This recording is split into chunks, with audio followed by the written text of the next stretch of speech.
Sir 2,00,000 కోట్లతో కొత్త రాజధాని నిర్మిస్తామని చెప్పేసి ఏదైతే క్లెయిమ్ చేస్తున్నారో అందులో 10%తో మావిగా నిర్మించవచ్చు అని చెప్పేసి జగన్ గారు అంటున్నారు.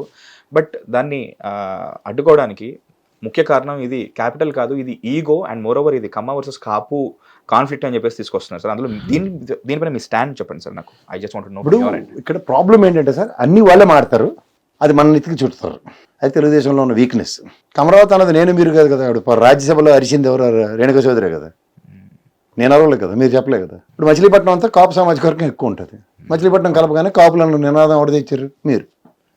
సింపుల్ లాజిక్ చెప్దాం మనం. పీపుల్స్ క్యాపిటల్ హెడ్డింగ్ పెట్టింది ఎవరు? మీరే. మరి మీ పెమసాని గారు ఇంటర్వ్యూలో ఏంటి చెప్పారు?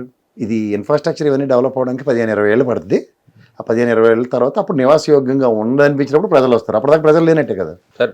అక్కడ చెట్టు మొలదంటే అసలు కనీసం ఇన్వెస్ట్మెంట్ కూడా చేయట్లేదు బయట ఎక్కడైనా సరే. మనం ప్రాక్టికల్గా మాట్లాడదాం. సో రెండోది, ఓ పక్క భరత్ గారు మీ ఎంపీ బాలకృష్ణ గారు రెండో అల్లుడు అమరావతి రోడ్ పెడతారండి. అంత వైజాగ్ ఈజ్ మోస్ట్ హ్యాపెనింగ్ అని ఆయన చెప్పింది ఆయనే. సో అంచేత నేను మీరు కదా కాంట్రడిక్షన్స్ వాళ్ళే క్రియేట్ చేసుకుంటారు. రెండోది, నేను మావిగన్ విషయంలో నేను ఎప్పుడైనా సరే నా స్టాండ్ ఒకటే ఉంది, రాంగ్ టైమింగ్ అని చెప్తున్నా. ఇదే ముఖ్యమంత్రి గారిని ఎప్పుడైతే రైతులు కలిసి బాబు ఇదేదో శాశ్వత రాజధాని అని గజెట్ తెప్పించండి సార్ అని అడిగితే ఎప్పుడు, లేదా నరేంద్ర మోడీ పునర్శంకుస్థాపనకు వచ్చినప్పుడు ఇదే జగన్మోహన్ రెడ్డి గారు ఎత్తుకుని ఉంటే ఇప్పటికి సగం మంది చచ్చిపోయి ఉంది తెలుగుదేశంలో, గుండె అయిపోయి. ఎందుకంటే ఇట్స్ మోస్ట్ హ్యాపెనింగ్ ప్లేస్. ఇప్పుడు విజయవాడలో జనాలు ఉన్నారు, గుంటూరు జనాలు ఉన్నారు, మచిలీపట్నంలో జనాలు ఉన్నారు. జనంలోకి నాయకుడు వస్తేనే ఆ కథ వేరు, నాయకుడి దగ్గరికి జనం వెళ్తే ఆ కథ వేరు. రెండింటికి తేడా ఉంటుందా ఉండదు? జనంలోకి ఇప్పుడు ఒక హీరో మీ ఊరు వచ్చాడు అనుకోండి, ఊర్లో ఉన్న వాళ్ళందరూ వస్తారు. అదే మీ హీరోని చూడడం కంటే ఓ బస్సు చేసుకుని మా అయితే ఓ 40 మంది వస్తారు ఇక్కడికి హీరోని చూడడానికి. ఈ రెండింటికి తేడా ఉందా లేదా? అలా ప్రజా రాజధాని అన్నప్పుడు ప్రజల సమక్షంలో ఉందనుకోండి. ఇప్పుడు సచివాలయ వ్యవస్థ 2,200 మందికి ఓ సచివాలయం కట్టాడు ఆయన. మచిలీపట్నం, విజయవాడ, గుంటూరు మధ్యలో నేను సచివాలయం ఇక్కడ కట్టానంటే యాక్సెప్టెన్స్ ఎక్కువ ఉంటుందా తక్కువ ఉంటుందా? నేను ఇప్పుడు కొత్త కట్టడం గురించి నేను అనట్లేదు. ఇప్పుడు కాంట్రాడిక్షన్ ఎక్కడ వస్తుందంటే నాలాటోడికి విభజించారు. హైదరాబాద్కి చాలా తెలివితేటలుగా హైదరాబాద్ క్యాపిటల్గా తెలంగాణకి 10 ఏళ్ళు ఉమ్మడి క్యాపిటల్గా ఇక్కడ తగలడండి మనకి చెప్పారు ఆంధ్రప్రదేశ్కి. బాగుంది.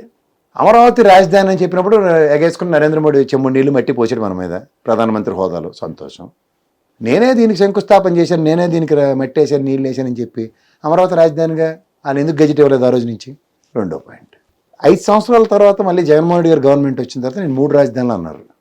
నిజమే, 3 రాజధానుల బిల్లు గౌరవ న్యాయస్థానంలో విరమించుకుని అసెంబ్లీలో విరమించుకున్నాడు ఆయన. 3 రాజధానుల బిల్లు విరమించుకుంటున్నామని రిట్ ఆఫ్ మ్యాండమస్ తీర్పుకి గౌరవిస్తున్నాం, 3 రాజధానుల బిల్లు విరమించుకున్నాం. అంటే న్యాయస్థానం అమరావతి రాజధానిగా ఒక చీఫ్ మినిస్టర్కి డిస్క్రిషన్కి రెస్పెక్ట్ ఇచ్చింది. కాన్స్టిట్యూషన్ ప్రకారం if A chief minister takes a call it needs to be flown, కంటిన్యూగా ఫ్లో అవ్వాలని.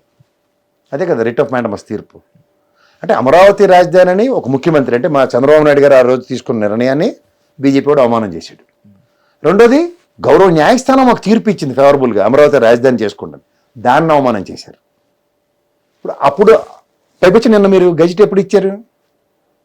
2 జూన్ 2024 నుంచి ఇచ్చారు. ఈ 2 ఏళ్ళకే మాకు రాజధాని ఉంది. 10 ఏళ్ళు చంద్రబాబు నాయుడు గారు అమరావతి రాజధాని చెప్పింది అబద్ధం, 3 రాజధానిని చెప్పింది ఈయన మోసపోయి చేసేసారు, అబద్ధం చేస్తాడు, అన్యాయం చేస్తాడు అని చెప్పింది మాటలు కూడా అబద్ధం. ఇవన్నీ ఎందుకు చేశారా బీజేపీ వాడని ఆలోచిస్తే, జాగ్రత్తగా గమనిస్తే అసలు విభజన చట్టంలో రాజధాని నిర్మాణానికి కేంద్ర ప్రభుత్వమే డబ్బులు ఇవ్వాలి.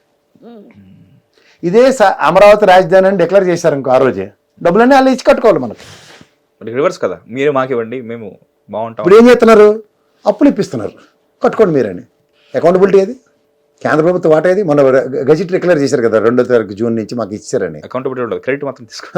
మాకు రాజధాని డిక్లేర్ చేశారు కదా, మా డబ్బులు ఏవి దానికి? రాజధాని కట్టడానికి డబ్బులు చంద్రబాబు గారు ఎస్టిమేషన్, నారాయణ ఎస్టిమేషన్ ఇచ్చారు కదా 45,000 కోట్లు. మీరు వరల్డ్ బ్యాంక్ నుంచి ఆల్రెడీ 8,000 కోట్లు ఖర్చు పెట్టాం. 8,000 కోట్లు మీరు 1,500 ఇచ్చారు, మిగిలిన డబ్బులు ఇవ్వాలి కదా. విడతవారిగా సరే కనీసం ఎప్పుడు ఇస్తున్నాం చెప్పాలి కదా, ఇవ్వాలి కదా. 2 ఇవ్వకుండా నారాయణ చెప్పి కథలు మేము అనాలి, అమ్మేస్తాం, ల్యాండ్ అమ్మేస్తారు, కట్టేస్తారట. మరి బడ్జెట్లో ఎందుకు 6,500 కోట్లు పెట్టారంటే చెప్పడట ఆయన. మనకెటకారం, నేను కర్మకాలు చార్ట్ అకౌంటెంట్ని. నాకు చెప్తున్నాడు ఆయన. అంటే నాకు చెప్పడం కాదు, ప్రజలకి ప్రెస్ మీట్ పెట్టి ఏంటండి ల్యాండ్ అమ్మి తీర్చేస్తాం అంతే అంటున్నాడు. మరి బడ్జెట్లో అలొకేషన్ అంటే నేను మీరు ₹1 కట్టిన ట్యాక్సుల నుంచి వచ్చే రెవెన్యూని ఎలా డిస్బర్స్ చేసి ఎలా ఈ సంవత్సరం పాటు పరిపాలించడం దానికి వేసుకునే బడ్జెట్ అది. దాంట్లో మీరు 6,500 కోట్లు మా డబ్బులు ట్యాక్సులు కట్టిన దానికి రాజధానికి కడుతున్నాం అంటే దానికి రివర్స్ ఎలాగ ఉంటుంది చెప్పండి.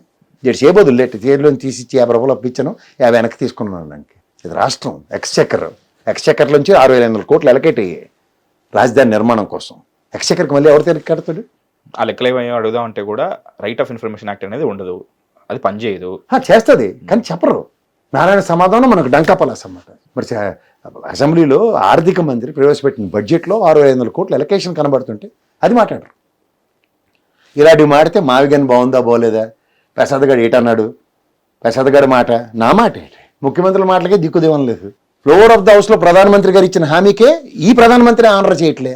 మన రాష్ట్రానికి మోసం చేసినోడు అంటే వెంకయ్యనాయుడు, ఆయనకి సహకారం అందించినోడంటే ఈ జయప్రకాష్ నారాయణ. వీళ్ళిద్దరూ కూడబలుక్కొని ఆ రోజు విభజన జరుగుతున్నప్పుడు మన్మోహన్ సింగ్ గారు బిల్లులో పెడతామంటే పెట్టనివ్వకుండా వచ్చింది మా ప్రభుత్వం అడ్డుకున్న వీళ్ళు. ఎందుకంటే వెంకయ్యనాయుడు చెప్పాడు నాకు ఈ సైకిల్ని జయప్రకాష్ నారాయణ ఇచ్చాడు. చీఫ్ సెక్రటరీ కింద ఎలా పెట్టినోడికి ఏటి రాష్ట్ర ప్రయోజనం ఏ విధంగా కాపాడాలో ఏటి కావాలో అడగడం రాదా? ప్రత్యేక హోదా ఏది మాట్లాడమనండి. విభజన హామీలో మాకు స్టీల్ ప్లాంట్ రాయలసీమకి ఇస్తున్నారు. కడప స్టీల్ ప్లాంట్ జెండాలను పిలుస్తారు, ఇంకోని పిలుస్తారు, ఆ ప్రైవేట్ ప్లాట్లు మాకెందుకు? సో ఇవన్నీ మాట్లాడితే బాధ వస్తుంది. ఇప్పుడు మావిగన్ అన్నది ఫైనాన్షియల్ క్రియేటివిటీ అన్న దగ్గర ఇప్పుడు హైదరాబాద్ ఉందండి. గ్రేటర్ హైదరాబాద్లో 180 కిలోమీటర్ల రేడియస్ ఉంది. అలాగే అమరావతితో కూడిన మీ పేరు ఇంకోటి మార్చండి. మావిగన్ మీకు నచ్చలే కదా, మావిగన్ మార్చండి అమరావతి. ఇప్పుడు సిఆర్డిఏ చట్టం మీరే చెప్తారు కదా, అరికథలు మాకు ఏలూరు దాకా ఉంది. మచిలీపట్నం పోర్టుకి 15 కిలోమీటర్ల దూరం దాకా సిఆర్డిఏ చట్టం ఉంది. అందులో గుంటూరు విజయవాడ కూడా ఉన్నాయి. అంటే వీళ్ళు చెప్తే ఒకలాగా ఉంటుంది. అలా చూడండి పెమసాని గారు చెప్తే అబ్బా ఎంత బాగా చెప్పిండో 15 ఏళ్ళు జనాలే ఉండరట అని బాగా వింటారు. ఆ జనాలు లేరు బాబు ఏటో ఉండి ఎవరికి కడుతున్నారు ఆ బిల్డింగ్ అని మనం అడిగితే రాష్ట్ర ద్రోహిడు అమరావతి ద్రోహి కేఎస్ ప్రసాద్ గారు మన గురించి కింద ట్రోలింగ్ పెడతారు. మీరు గమనించారు ఎప్పుడైనా? సో ఇక్కడ మీకు పాయింట్ ఏంట్రా అంటే ప్రజల మధ్యలో ఇప్పుడు మనకి సెక్రటరీ ఎక్కడ ఉందండి? ఇక్కడ లకడిగపూర్లో ఉంది, అవును కదా. అసెంబ్లీ కూడా అక్కడే ఉంది కదా. హైకోర్టు అక్కడ ఉంది. మన కామన్ క్యాపిటల్కి 10,000 మంది ఈ 3 అసెంబ్లీ తెలంగాణ కూడా పెట్టుకున్నప్పుడు మీరు వెళ్ళి పెట్టుకోండి, ఆ 4 బ్లాక్లు ఇస్తారు, అందులో నుంచి పరిపాలించుకోండి సచివాలయం అన్నారు. అక్కడేమో హైకోర్టులో మీకు కేసులు ఉంటే వీళ్ళు వాదించుకోండి అన్నారు. ఇది 10 ఏళ్ళ పాటు అన్నారు. ఇదే రాజధాని అని డిక్లేర్ అయినప్పుడు రాజధాని పరిధి అంటే అదే అవుతుంది కదా, సచివాలయం హైకోర్టు అండ్ అసెంబ్లీయే కదా. ఇదే దానికి గ్రేటర్ హైదరాబాద్ అన్నారు. ఇప్పుడు ఫైనాన్షియల్ డిస్ట్రిక్ట్ ఉంది. గతంలో ఏముంది పొప్పాలు కూడాను నానక్రామ్ కూడా. ఇవాళ ఫైనాన్షియల్ డిస్ట్రిక్ట్ అని పేరు పెడితే ఒక నగరం ఏర్పడినట్టే కదా, సైబరాబాద్ ఇంకో నగరం ఏర్పడినట్టే కదా. ఎంతమంది బయట అవి గచ్చిబౌలి ఇవన్నీ కదా. సైబరాబాద్ రేడియస్కి వచ్చి ఇప్పుడు గచ్చిబౌలికి బదులు సైబరాబాద్ అంటున్నారు. ఎగ్జాంపుల్ చెప్తున్నా. ఒక సిటీ ఎక్స్పాన్షన్ అవుతున్నప్పుడు నవనగరాల టైపులో అవి ఏర్పడతాయి. కాదు నేను నగరమే కడతాను ఇక్కడ కూర్చొని అంటే ఇది ఏంటిది? ఇదేమైనా అమర్శిల్పి జక్కన్ సినిమా స్టోరీయా? ఒక యాక్టివిటీ ఇప్పుడు హైదరాబాద్ లాంటి సిటీలో ఒక సర్టన్ సిచ్యువేషన్స్ ఆర్ హ్యాపెనింగ్ అన్నప్పుడు ఆటోమేటిక్గా డిస్ప్రపోర్షనేట్లో 180 కిలోమీటర్ల రేడియస్ పెరిగి కనబడింది. ఇక్కడ పటాన్చెరు నుంచి దిల్సుఖ్ నగర్ వనస్థలిపురం దాకా. ఇటుపక్క చూసుకుంటే అది ఎక్కడంటే వికారాబాద్ నుంచి ఏసే దాటి ఇంకెక్కడెక్కడికో వెళ్ళిపోయాం మనం. చర్లపల్లి కూడా ఇవాళ most happening place, railway station hub అయిపోయింది అది. సో ఇట్లాంటివన్నీ కనబడుతున్నప్పుడు మనం ఒక యాక్టివిటీని అమరావతి సెంట్రిక్గా కట్టవలసిన దగ్గర కన్నా ఇదే విజయవాడ గుంటూరు పరిసర ప్రాంతాల్లో శివరామకృష్ణ కమిటీ కూడా అదే చెప్పింది కదా. మీకు నారాయణ చెప్పాడు కాబట్టి అమరావతికి వెళ్ళారు, ల్యాండ్ వస్తున్నారు వాళ్ళు ఇస్తారని. మొన్న మళ్ళీ నిర్మలా సీతారామన్ గారిని తీసుకొచ్చి మీరు పంటలు పండించండి, 3 పంటలు పండితే ఇక్కడ ఆ తెచ్చి బ్యాంకుల్లో డబ్బులు పెట్టండి అంటుంది. ఏంటి ఉన్న ల్యాండ్ అంతా ఎత్తేసింది అది, ఆ 3 పంటలు పండి ల్యాండ్లే కదా అమరావతి. వీడు మళ్ళీ ల్యాండ్ వ్యవసాయం చేయాలి. మళ్ళీ నారాయణ ఏమో మళ్ళీ కొత్త భూములు ఎత్తేస్తామంటున్నాడు చుట్టుపక్కల. మరి ఆడేప్పుడు వ్యవసాయం చేయాలి, ఆడేప్పుడు తెచ్చి బ్యాంకులో డబ్బులు పెట్టాలి. పోనీ ఇదేమైనా గవర్నమెంట్ అయినా 2-3 కోట్లకి ల్యాండ్ కొని అది ల్యాండ్ పూలింగ్ అంటుందా కాదట. నీకు ఎప్పటికో ఇస్తాము, నీ చచ్చిపోయే టైంకి ఒక ఫ్లాట్ కొట్టేస్తాం అంటే మనం రామారావు గారు చచ్చిపోయారు అక్కడ పాపం. 2030 అవుతుంది విజనరీ 2047 కదా. ఓకే. సో ఇవన్నీ కాంట్రడిక్షన్స్ సార్. మావిగన్ అన్న దగ్గర మీరు మాటలు అంటే గ్రేటర్ హైదరాబాద్ లాగా అమరావతితో కూడిన రాజధానిగా ఉంది. అక్కడ ఏంటంటే రోజు సెక్రటరీకి వెళ్ళి ఎంప్లాయీస్ వాళ్ళు వెళ్ళి పని చేసుకుంటారు, వాళ్ళతో మీకు పని. సార్ మీకు విద్వత్ ఉంది, మీకు విజ్ఞత ఉంది, మీకు యాక్సెస్ ఉంది. ప్రతి ఒక్కరు ఇలా వచ్చి ఛానల్ ముందు కూర్చొని ఈ అనాలిసిస్ని చెప్పలేరు. అందుకని social media thanks to evolution social media అని ఉంటుంది. బట్ అందులో కూడా మీరు చేస్తుంది ఇది కాదు అని చెప్పేసి భావస్వేచ్ఛ అన్నట్టు ఉంటుంది. ఆ ప్రాసెస్లో ఏమైనా పోస్టులు పెడితే సెక్షన్ 153, 505 ఈ అంటే మంత్రుల ప్రతిష్టకు భంగం కలిగించే విధంగా ఎవరు ఏం పెట్టినా సరే వాళ్ళని లోపలేస్తున్నారు. సో దీన్ని మార్చలేమా? అంటే గాంధీ గారు అంటుంటారు ఫీడ్బ్యాక్ అనేది లేకపోతే నువ్వేం చేస్తారో నాకు తెలియదు అని చెప్పేసి. ఇప్పుడు మీరు చెప్తున్నారు సార్, మీరు చెప్తుంటే మా పరిధి కొంచెం ఉంటుంది, 1 లక్ష మంది చేరుతుంది, 10 లక్షల మంది చేరుతుంది. బట్ యాక్చువల్లీ ముక్తకంఠంగా అందరూ మాట్లాడితే ఇంకొంచెం ఎక్కువ అంటే ఫీడ్బ్యాక్ నుంచే కదా సార్ ఒక కొత్త ఆలోచన అనేది రావాలి, లేకపోతే దాని నుంచి మార్పులు అనేది చేయాలి. భావస్వేచ్ఛ కూడా లేకపోతే ఇంకా ఎలా సార్? లైక్ ఏంటి దాని మీద దాన్ని ఏం చేయొచ్చు? మాకు రోజు బెదిరింపులే కదా సార్, రోజు పొద్దునేసి ఏది మాకేదో అష్టోత్తరం శతనామం వల్ల చేదినట్టు రోజు తిట్లే మాకు. సెట్ ఆఫ్ పీపుల్ ఎలా తయారంటే అసలు వాళ్ళ భావజాలంలో మనం ఏమిడి మాడాలంటే ఎలాగవుతుంది? ఇప్పుడు రెండోది మీకు చెప్తున్నాను, ముఖ్యమంత్రులు మంత్రులు అంటే వీళ్ళు ఎవరు ఏమన్నా they are not come from the different planet కదా, ఇది డెమోక్రసీ. ఎమర్జెన్సీ పెట్టిన ఇందిరాగాంధీకి ఏమైంది? పత్రికా స్వేచ్ఛకు భంగం కలిగిస్తే ఏమైంది? అలాగే ఒక జర్నలిస్ట్ వాయిస్ కానీ ఏదైనా ఉన్నప్పుడు దాంట్లో ఎసెన్స్ తీసుకో. అంటే సార్ ఏదైనా సరే పెరుగుట తరుగుటకే అంటారు, పెరుగుట విరుగుటకే అంటుంటారు. ఈ జనరేషన్లో అంటే ఇప్పుడు మీరే అన్నారు ఎమర్జెన్సీ పెట్టిన సో కాల్డ్ లీడర్స్ పరిస్థితి ఏమైందని చెప్పేసి, ఈ జెన్జీలో ఆ మూమెంట్ కానీ ఆ ఫైర్ కానీ లైక్ నేను మాట్లాడతాను, నేను ప్రశ్నిస్తాను, నేను నిలబడతానట్టుగా అది మీకు కనబడుతుందా? లైక్ మీకు అది పార్టీలు పెడతారు ప్రశ్నిస్తాం అని చెప్పి ఇలా కల్పించుకుంటారు, గంగలో కల్పిస్తున్నారు. మాటలో మాట తమిళనాడు గురించి కూడా మాట్లాడాం కాబట్టి సో ఏదో షాడో పాలిటిక్స్ లాగా అక్కడ విజయ్ దళపతి ఏం చూసినా సరే జస్ట్ అవే బట్టలు వేసుకొని, అదే వాచ్ పెట్టుకొని, అదే కార్ల కింద కూర్చొని ఆ పోజు గట్రా అవన్నీ చూస్తూ కూడా అరే ఇదేంటి ఈ పాట అంతా కూడా ఆల్రెడీ మన దగ్గర జరిగిపోయింది కదా, సినిమాలో రీమేక్లు అనుకున్నాం, పొలిటిక్స్ లో కూడా రీమేక్ జరుగుతున్నాయి అన్న విధంగా ఉంది. సో మొన్న జరిగిన విజయ్ గారి ఒక గ్రేట్ ఉంది ఆయనకి, మోస్ట్ ఆఫ్ ద సినిమాలు అన్ని రీమేక్లే. అవును, ఏదో ఒకటో రెండో మనం తీసుకున్నాం అంతే, ఏదో ఒకటి ఖుషి ఇంకేదో అయి ఉండొచ్చు ఫస్ట్, అది వేరే విషయం. ఇక్కడ ఈ పవన్ కళ్యాణ్ రీమేక్లే, ఆయన మొత్తం చేసేవన్నీ రీమేక్లే ఉంటాయి చూసుకోండి, స్ట్రైట్ పిక్చర్లే ఉండవు. సో నేను మేము అంటే అంతమంది వచ్చి సపోర్ట్ చేసిన విజయ్ దళపతి ఫ్యాన్స్కి కానీ లేకపోతే కొత్తగా పార్టీ పెట్టిన తర్వాత కమల్ హాసన్ కన్నా పెద్ద యాక్టర్ కాదు కదా సార్, బట్ అంటే మార్కెట్ పరంగా పెద్ద యాక్టర్ ఆఫ్ కోర్స్ నేను చాలా ఫ్యాన్ సార్ నేను కమల్ హాసన్ గారికి, బట్ మార్కెట్ పరంగా కమర్షియల్ గానే చూస్తారు, సినిమాటిక్ కమర్షియాలిటీ. ఇప్పుడు ఈయన విజయ్ దళపతి ఏరా నడుస్తుంది, okay I'm not contradicting. Kamal Haasan is tall leader కదా అక్కడ, అంటే టాల్ యాక్టర్. అలాగే రజనీకాంత్, ఇద్దరికన్నా ఫ్యాన్ ఎక్కువ ఉంటారు. ఈయన క్యాస్ట్ బేసిస్లో ఉంటారు కానీ వాళ్ళకి ఆయన వరల్డ్ లెవెల్లో ఫ్యాన్స్ ఉన్నారు, యూనివర్సల్ లెవెల్లో ఉంటారు అసలు కంప్లీట్లీ కదా. ఆయనకే దిక్కులే పార్టీ పెట్టి, ఇంకోటి జడిచిపోయాడు రజనీకాంత్, నాతో కదరా బాబు ఎందుకు వచ్చింది ఈ బాధ అని, ఫ్యాన్స్ అందరినీ దగ్గర తీసుకొచ్చి పప్పాన పెట్టేసి వెళ్ళిపోండి బాబు వద్దు వద్దని. మనతో జరిగిన పనే మనం చేసుకోవాలంటే మనం చేసుకుంటున్నారు. సో ఇంకొకరి పార్టీ జెండాను నేను మిమ్మల్ని మొయ్యనివ్వను అని చెప్పేసి మాటే అన్నారు, బట్ ప్యాటర్న్ చూస్తుంటే అలా తమిళ పాలిటిక్స్ లో శరత్ కుమార్, విజయకాంత్, రీసెంట్ పాస్ట్ లో కమల్ హాసన్, తర్వాత ఇవన్నీ మేము చూసాం సార్, అందరం చూసినవే. వీళ్ళందరూ ఎక్కడెక్కడ దాకా ఎగిరి చేకూర పక్షులు ఎక్కడ ఆగిపోయి చూసాం సార్. మూడో పాయింట్ ఇక్కడ మీకు ఒకటి చెప్తున్నాను, ఒక ఎంజీఆర్ గారు ఏరా అండ్ అలాగే రామారావు గారు ఏరాలో ఒక పొలిటికల్ వ్యాక్యూమ్ ఉందండి.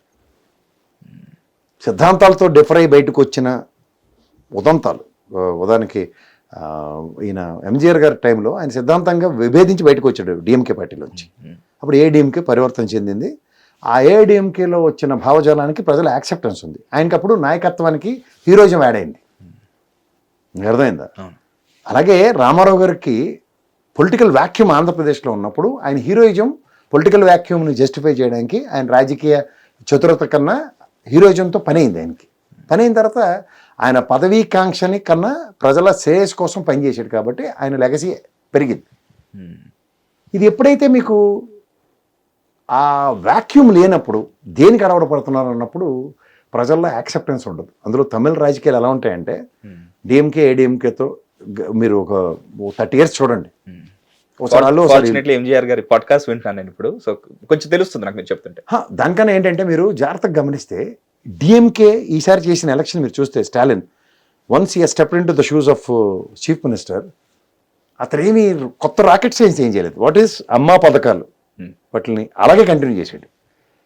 సో ప్రజలకి ఏం కావాలో ఒక ప్రభుత్వం చేసిన దాని మీద ఇతను అవగాహనతో ముందుకెళ్ళడం వలన ఎంత కాదన్నా ఏడీఎంకే ఓటు బ్యాంక్లో ఈ కొత్త డిఎంకే వచ్చి ఆడు కూడా ఆలోచిస్తాడు కదా అదే అంటే మీరు అనొచ్చు పవన్ కళ్యాణ్ జగన్మోహన్ రెడ్డి చూడండి అన్ని పథకాలు ఇచ్చినా ఓడగొట్టారు కదా అని. బట్ ఒక పొలిటికల్ లెగసీ అన్నదానికి రెండోసారి ఆపర్చునిటీ క్రియేట్ చేసుకోవడానికి డిఎంకేకే ప్రాబిలిటీ కనబడుతున్నాయి అక్కడ. అంటే అఫ్కోర్స్ ఇప్పుడు బీఆర్ ఎలక్షన్స్ చూసిన తర్వాత నేనైతే ఈ దిక్కుమాల పోడ్కాస్టింగ్లు ప్రిడిక్షన్స్ మానేశాను. ఇక్కడ అంతా ఎలక్షన్ కమిషన్ అండ్ మిషన్ మీద ఆధారపడి ఉంటాం, మన చేతిలో ఏట్లేదు. సో లైక్ అలా అంటే విజయ్ అక్కడ ఒక హీరోటిక్ వెర్షన్తోనూ అతని ఎజెండాతోనూ జస్టిఫై చేసేస్తాడు అన్నది అయితే ఆ వ్యాక్యూమ్ కనబడట్లేదు. ఎందుకంటే ఎగ్జిట్ పోల్స్ కూడా లేవని చెప్పిన తర్వాత అక్కడ ఏం జరిగింది, అక్కడ పరిణామాలు ఏంటో కూడా మనకు తెలియదు ప్రస్తుతానికి. అంటే as a senior political analyst like అతను లైక్ ఏమన్నా విప్లవాత్మకమైన మార్పులు ఏమైనా తీసుకొచ్చి ఆయన మళ్ళీ నిలబడడం ఏమన్నా, ఎందుకంటే it happen here but it అక్కడ నేను చెప్తుంది అదే సార్. ఇప్పుడు ఫస్ట్ థింగ్ ఎక్కడైనా ఏ స్టేట్లో ఉన్నా ఎంపవర్మెంట్ మీద ఎంప్లాయ్మెంట్ మీద పార్టీ విధానాలు కనుక జస్టిఫై చేయగలిగి కన్విన్స్ చేయగలిగితే మేబీ అన్నది ఆలోచిస్తారు ప్రజలు. యూత్ జనరేషన్ ఎక్కువ సార్. దేశం మొత్తం మీద కూడా 45% అబోవ్ యూత్ ఉన్నారు. అవునవును. సో వీళ్ళ ఆలోచన విధానం ఎలా ఉంటుందంటే ఒక గవర్నమెంట్ వలన ఎవడో పెన్షన్ ఇస్తానంటే అది కూడా నమ్మేస్తున్నారు పాపం. ఏదో అట్లీస్ట్ మనకి మన బతుకు మనం బతకడానికి రోజు టీకి నాన్న అడగకుండా ఈ 3,000 పెన్షన్ ఇస్తారా అన్న దయనీయమైన స్థితిలో ఒక మాటకి విలువ ఇచ్చి ఈసారి ఎలక్షన్ అయింది ఆంధ్రప్రదేశ్లో వారి దగ్గర. మీరు గమనిస్తే ఇట్స్ నథింగ్ బట్ ఆత్మాభిమానం. ఆత్మాభిమానాలను పణంగా పెట్టి ఎలక్షన్ చేస్తున్న తరుణంలో అట్లీస్ట్ ఆ ఇన్సూరెన్సెస్ కూడా కనబడినప్పుడు ఆలోచిస్తారు ప్రజలు. సైద్ధాంతిక పరంగా వివాదాలు వచ్చినప్పుడు మహామహులు ఇలా బయటకు వచ్చారు. తర్వాత మీరు అన్నట్టుగానే ఆ వాక్యూమ్ ఏదైతే ఉందో దాన్ని ఫీల్ చేశారు. తర్వాత యూనో ఒక గుర్తుండిపోయే లీడర్స్ లాగా నిలబడ్డారు. Wheel end this discussion with one last question. So Congress నుంచి టి జీవన్ రెడ్డి గారు కూడా ఇప్పుడు బీఆర్ఎస్లోకి చేరుతున్నారు. సో లైక్ ఇది నేను చెప్పకూడదు, వద్దులేండి, మళ్ళీ అది కామెంట్ అయిపోతుంది. చాలా అసంతృప్తిగా ఉన్నాము పాలన పట్ల, అందుకే మేము బయటకు వచ్చామని చెప్పేసి అంటున్నారు. సో ఈ పరిణామం ఇప్పుడు ఎలా ఉండబోతుంది? ఎందుకంటే ఇప్పుడు భారీ బహిరంగ సపోర్ట్ చేయబోతున్నారు అని చెప్పేసి కూడా విన్నాను నేను. అంటే ఇక్కడ ఒక 2 years ఇంకా గవర్నమెంట్ ఉందండి. 2 years గవర్నమెంట్ ఉన్నప్పుడు ఒక ఈక్వేషన్స్, కొన్ని పెర్మిటేషన్స్ అండ్ కాంబినేషన్స్ అంత ఈజీగా మూవ్స్ ఉండవు సార్. కాన్సిక్వెన్సెస్ ఎక్కువ ఉంటాయి. జీవన్ రెడ్డి గారిది ఒక బ్రహ్మాండమైన జస్టిఫైడ్ సిచ్యువేషన్ అయింది to jump in to the other party. ఒక టాల్ లీడర్, ఒక కమిట్మెంట్తో కాంగ్రెస్కి ఎన్నాళ్ళు పనిచేసిన దగ్గర ఆయనకి తీవ్ర అవమానం జరిగింది. కొత్తగా కాంగ్రెస్కి పారాచూట్ వేసుకొచ్చిన వాళ్ళ మీద ఉన్న శ్రద్ధ ఒరిజినల్ కాంగ్రెస్ లీడర్లకి అది కన్సెన్సస్ పెరగట్లేదు. సో దానివల్ల వస్తున్న పరిణామం ఇది. ఇంకా పెద్ద లైన్ ఉంటుంది సార్. అవునా సార్? ప్రేమసాగర్ గారు రెడీగా ఉన్నారు. నెక్స్ట్ మునుగోడు బ్యాచ్ ఒకటి రెడీగా ఉంది. నాకు తెలిసి అంటే దాన నాగేంద్ర లాంటి ఇంకొక మహా అయితే ఇంకొక 2 నెలలు వస్తాడు. మినిస్ట్రీ లేకుండా ఇలాగే గేమ్ ఆడితే 2 రోజుల్లో డెసిషన్ వేరేగా ఉంటుంది. ఈ బ్యాలెన్స్ని లైక్ ఈ వేరే పార్టీకి షిఫ్ట్ అవ్వని ఏదైతే ఆ మొమెంటమ్ని బ్యాలెన్స్ చేయగలదంటారా ప్రస్తుతం ఉన్న కాంగ్రెస్ పార్టీ? ప్రజెంట్ ఉన్న రేవంత్ రెడ్డి గారితో అది కాదు. కాంగ్రెస్లో కూడా ఇప్పుడు అంత కన్విన్స్ చేసే అంత నేపథ్యాలు ఎవరి దగ్గర కనబట్లేదు నాకు. ఒకప్పుడు డి శ్రీనివాస్ గారు లాంటి వ్యక్తి ఉన్నప్పుడు అయితే కథ వేరు. అప్పుడున్న రాజకీయ చతురత వేరు కదా సార్. మీకు పార్టీకి నమ్మకమైన నిక్కచ్చైన లీడర్లు వెసెస్ వీళ్ళు. ఇప్పుడు ఉదాహరణకి కోమటిరెడ్డి బ్రదర్స్, లేకపోతే మా దామోదర్ రాజనరసింహం గారు, ఉత్తమ్ కుమార్ రెడ్డి గారు, ఇలాంటి వాళ్ళందరూ కాంగ్రెస్లో ముందు నుంచి ఉన్నవాళ్ళు. వాళ్ళకి ఇక్కడ ఏం పవర్ ఉంది? వాళ్ళ నిన్నగా మొన్న వచ్చిన రేవంత్ రెడ్డి గారికి ఇచ్చిన వెలుగులు అనాపేసి ఇవ్వట్లేదు వాళ్ళకి. వాళ్ళందరూ చాలా డిసెంట్తోనే ఉన్నారు, కానీ ఏం చేయలేని నిస్సాయ స్థితి. సో లిస్ట్ అయితే పెద్దగా ఫస్ట్ థింగ్ ఏంటంటే సార్, కాంగ్రెస్కి ఇప్పుడు దేశం మొత్తం మీద 2 రాష్ట్రాల్లో అందరూ భాండాగారాలైన తెలంగాణ అండ్ కర్ణాటక ఉంది. ఎవరు డబ్బులు బాగా ఇస్తాడంటే రేవంత్ రెడ్డి గారు తప్ప వాళ్ళకి ఇంకో ఆప్షన్ ఎక్స్ప్లోర్ కావట్లేదు. మనకి ఏరా ఎలక్షన్స్కి ఎవరైనా 500 కోట్లు ఇవ్వగలరా, 1000 కోట్లు ఇవ్వగలరా అంటే అందరూ అబ్బా. Sir you being a CA మీరు నాకు ఆ ఫిగర్స్ చెప్తుంటే అంటే మేము సినిమా వాళ్ళం కాబట్టి కొంచెం ఇన్ని కోట్లు అన్ని కోట్లు అని చెప్పేసి చెప్తుంటే అవి నాకు నార్మల్గా అనిపిస్తుంది. But you being a CA and also political analyst, మీరు ఓకే దీని వెనకాల ఉండే కారణం ఇది అని చెప్తుంటే నేను కదా రేవంత్ రెడ్డి గారు కనిపిస్తుంది. కాంగ్రెస్ పార్టీకి మనం డబ్బులు ఇవ్వాలి, అందరూ 1000 కోట్లు ఇవ్వాలి, 100 కోట్లు ఇవ్వాలి, ఆయనే మాట్లాడుతున్నాడు కదా. రీసెంట్ పాస్ట్లో ఆయన మొత్తం కార్యకర్తలు అందరినీ సమూహపరిచి డీసీసీ అధ్యక్షులు అందరూ మనం కాంగ్రెస్కి మనమే డబ్బులు ఇవ్వాలని చెప్తుంటే. సార్ మీరు సీఏ కాబట్టి రీసెంట్లీ ఒక మీకు తెలిసి ఉండొచ్చు advocate Subbu Singanapogu and Mangli case. Like సినిమాలు చేతనే మాట్లాడారు. సినిమా కదా, సినిమా గురించి కాదు. ఈ మోడస్ ఆపరెంట్ ఏదైతే ఉంటుందో, లైక్ ఒక సెలబ్రిటీని ఫేస్ చూపించి తర్వాత మెల్లిగా చిన్న మొత్తాల్లో డబ్బులు తీసుకొని మొత్తానికి బోర్డు తిప్పేసి ఆ తర్వాత ఒక పెద్దవాళ్ళతో వీళ్ళతో ఫోన్లు కొట్టించేసి భయపెట్టించేసి తర్వాత 10 రోజుల తర్వాత మళ్ళీ కొత్త డిస్ట్రాక్షన్. లైక్ ఈ కేసులో కూడా అదే జరగబోతుందా? వీళ్ళిద్దరు పేర్లే తీసేయండి, బట్ ఇన్ జనరల్గా ఈ ప్యాటర్న్ ఆఫ్ ఏదైతే జరిగిన ఇన్సిడెంట్ క్రైమ్ అని ఇప్పుడే అన్నాను నేను, ఈ ప్యాటర్న్ ఆఫ్ మోడస్ ఆపరెంట్ చూస్తుంటే ఇద్దరిది తప్పు, ఒకరిదని ఏం మాడతాం. ఇక్కడ మూడోవారిని ఒకరిని ఇంక్లూడ్ చేద్దాం సార్. నేను మోసపోతాను అని జడిదానిలాగా ఉన్నప్పుడు అవతరుడు ఖచ్చితంగా జడిదానాన్ని వాడుకుంటాడు. ఇప్పుడు there are lot of doctors, lot of lawyers, అందరినీ ఒక గొంత కట్టలేం కదా. ఠాగూర్ సినిమాలో డాక్టర్ చేసిన పని చూసాం కదా, అలాగే ఎంతమంది లేరు ఇప్పుడు మార్కెట్లో. Still fresh. రీసెంట్లీ కొత్త ఇన్సిడెంట్ కూడా చూసాను నేను. ఆ అమ్మాయి సెకండ్ వెళ్ళిపోయింది అక్కడ నుంచి. అంటారు కదా అంతఃకరణ శుద్ధితో కొంచెం పని చేయాలనుకుంటున్నాం అని చెప్పేసి, ఈ లెవెల్లో ఐసీయూలో ప్రతి ఒక్కరిని కూర్చోపెట్టాలని నా వల్ల అవుతుంది అని చెప్పేసి అన్ని ఏళ్ళుగా చదివిన ఎంబీబీఎస్ డాక్టర్ పదవిని వదిలేసి వెళ్ళిపోయింది. అదే చెప్తున్నాను. సో అలాంటి వాళ్ళ గురించి మనం మాడాలి తప్ప 90% ఆ దరిద్రమే ఉన్నప్పుడు మనం ఏం చేయలేం. సో ఇక్కడ ఫస్ట్ థింగ్ ఏంటంటే మనం ఒక పర్పస్ జస్టిఫై చేయడానికి మనం దేనికి ఆ పనికి ముందుకు వెళ్తున్నాం వెనక్కి వెళ్తున్నాం అన్నది ఆలోచించుకోవాలి. అడ్వకేట్ విషయంలో వాడిని రెండో రోజు చెప్పొచ్చు. నేను లా చదివాను, ఒక కేసు విషయంలో నేను ఒకరిని చూసా మన నా దాంట్లో. అవతల is intention is very clear. And ఎప్పుడు డబ్బులు తప్ప ఇంకోటి ఆడట్లే. నేను అవతలకి చెప్పాయి దేనికి రాడికి డబ్బులు తగలబెడుతున్నావు, కేసులో ఏమీ లేదు, నేను వాదించినా నువ్వు వాదించినా జరిగేది ఒకటే. ఇప్పుడు ఉదాహరణకు సింపుల్గా చెప్తారు, చంద్రబాబు నాయుడు గారి కేసు ఉంది, ఆయన పాపం 57 రోజులు 54 రోజులు జైలు పెట్టారు. ఆ లోతురాగా డబ్బులు తప్ప ఇంకేం పని ఉండదు అడిగి. అక్కడికి చంద్రశేఖర్ గారి దగ్గరికి వెళ్ళి బతిమాలుకున్నాడు. అంటే సింపుల్, నీకు బెయిల్ కావాలంటే at the cost of mercy or at the cost of merit అని అడిగాడు. మెరిట్ అంటే 17A ఇంపోజ్ చేసి అది ఈ జన్మకు తెమలరు. మెరిట్స్ అంటే ఆయన పెద్ద ఆయన ఆరోగ్యం, చెట్టు కింద ప్లేయర్ రమణ పంపించిన 3 రోజులు బెయిల్ తీసుకుని వస్తాడు. డబ్బులు అలవాటు పడిపోయి శశి థరూర్ గారు గాను మన నిర్మలా సీతారామన్ గాను మంచు లక్ష్మిలా ఇంగ్లీష్ మాట్లాడితే చాలా మందికి నచ్చుతుంది. సో ఇక్కడ సారాంశం ఏంటంటే ఇన్ఎవిటబుల్ సిచ్యువేషన్స్ మనమే అట్రిబ్యూట్ చేసుకుని దాని మీద మనం భయం పడుతున్నాం, అయ్యో ఇలా అయిపోతుంది అలా అయిపోతుంది అంటే ఇంట్లో జాగ్రత్తగా కూర్చుంటే ఏమైనా షావ్ అవుతుందా? నన్ను రోజు భయం పెడుతున్నారు, నాకు ప్రాణహాని ఉంది, డైరెక్ట్గా చెప్తున్నా. ఏడు చేయమంటారు, చచ్చిపోతాం అని చెప్పి రోజు తిరగడం మానేయాలా, విశ్లేషించడం మానేయాలా? జరుగుతుంది. Destiny cannot be changed. But still మీకున్న లిమిటేషన్స్ని దృష్టిలో పెట్టుకొని కూడా మీ బ్యారియర్స్ని మీరు స్ట్రెచ్ చేసి, మీ లిమిట్స్ని మీరు స్ట్రెచ్ చేసి స్టూడియోకి వచ్చి ప్రస్తుత దేశ రాష్ట్ర రాజకీయ పరిస్థితుల మీద మీ అవగాహన కాదు, మీ అనాలిసిస్ని మాకు షేర్ చేశారు. I had fun, like frankly speaking I had fun. Thank you so much sir. Thanks for coming to Hit TV. Hit TV app, ఇందులో short news, live news, entertainment shows, movies, digital magazines తో పాటు మీ జిల్లా వార్తలను కూడా ఫ్రీగా చూడొచ్చు.